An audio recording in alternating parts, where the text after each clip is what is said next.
तो चलिए आज बात करते हैं भारत की सबसे बड़ी आईटी कंपनी टीसीएस के बारे में, जहां इस वक्त एक बहुत बड़ी और कह सकते हैं थोड़ी अजीब सी उथल-पुथल मची हुई है। आइए समझते हैं कि आखिर ये हो क्या रहा है। तो देखिए, खबर ये है कि कंपनी ने अपने वर्कफोर्स को कम करने का फैसला किया है। और ये कोई छोटी मोटी छटनी नहीं है। हम बात कर रहे हैं लगभग 12,200 कर्मचारियों की।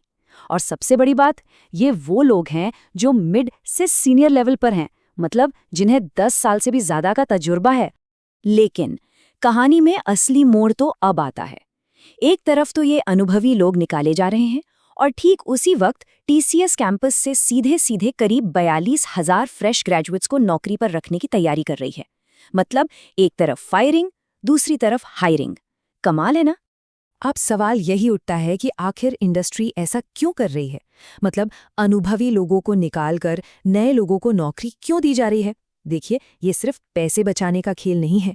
इसके पीछे एक बहुत बड़ी स्ट्रैटेजी है, एक ऐसा बदलाव जो पूरी की पूरी आईटी इंडस्ट्री की शक्ल बदल रहा है। तो ये सब क्या हो रहा है, इसे समझने के लिए सबसे पहले इन आंकड़ों को थोड़ा और करीब से देखते हैं कि आखिर ये छंटनी हो क्यों रही है और इसका असली निशाना कौन है। तो देखिए, जैसा कि साफ है, ये छटनी रैंडम नहीं है। इसका सीधा सीधा असर पड़ रहा है मिडिल और सीनियर मैनेजमेंट पर। मतलब वो लोग जिन्हें 10 से 20 साल से ज्यादा का एक्सपीरियंस है। और वजह है स्किल्स का बदलना। जो पुरानी स्किल्स थी, जैसे मेन फ्रेम टेक्नोलॉजी, उनकी डिमांड अब कम हो रही है। ये जो पूरी प्रक्रिया है, ये धीरे धीरे वित्त वर्ष 26 तक चलेगी और इसमें करीब 2% वर्कफोर्स प्रभावित होगा। कंपनी मदद के तौर पर सेवरेंस पैकेज और दूसरी टाटा कंपनियों में मौके देने की बात भी कर रही है। और देखिए, कंपनी का मैनेजमेंट भी यही कह रहा है। टीसीएस के सीईओ के कृतिवासन ने साफ कहा है कि ये मार्जिन सुधारने के लिए नहीं, बल्कि स्किल में आए गैप की वजह से हो रहा है। मतलब मुद्दा पैसे बचाने का है ही नहीं, मुद्दा है सही स्किल वाले लोगों का ना होना। चलिए अब थोड़ा जूम आउट करते हैं और बड़ी पिक्चर को देखते हैं, क्योंकि ये कहानी सिर्फ टीसीएस की नहीं है, ये तो पूरी इंडस्ट्री में चल रहा है।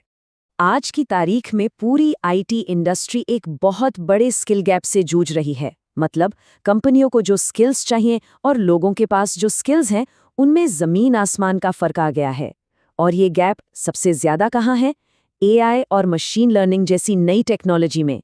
लगभग 55% का गैप है, जो कि बहुत बड़ा है। और इसी स्किल गैप की वजह से ना हायरिंग का पूरा तरीका ही बदल गया है। पहले क्या होता था? Hire and train model.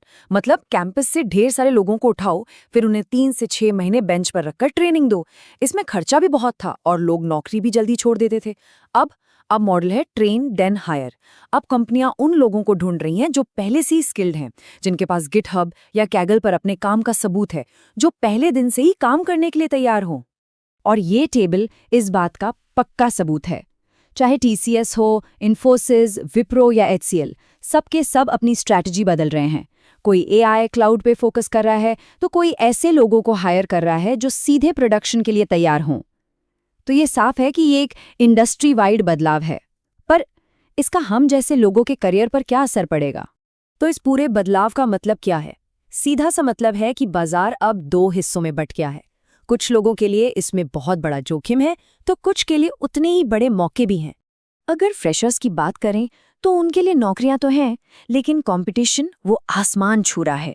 मतलब पहले जहां एक नौकरी के लिए जितने लोग अप्लाई करते थे, अब 2026 के पूर्वानुमान के हिसाब से उससे लगभग 2 गुने लोग अप्लाई करेंगे। तो भीड़ बहुत बढ़ गई है।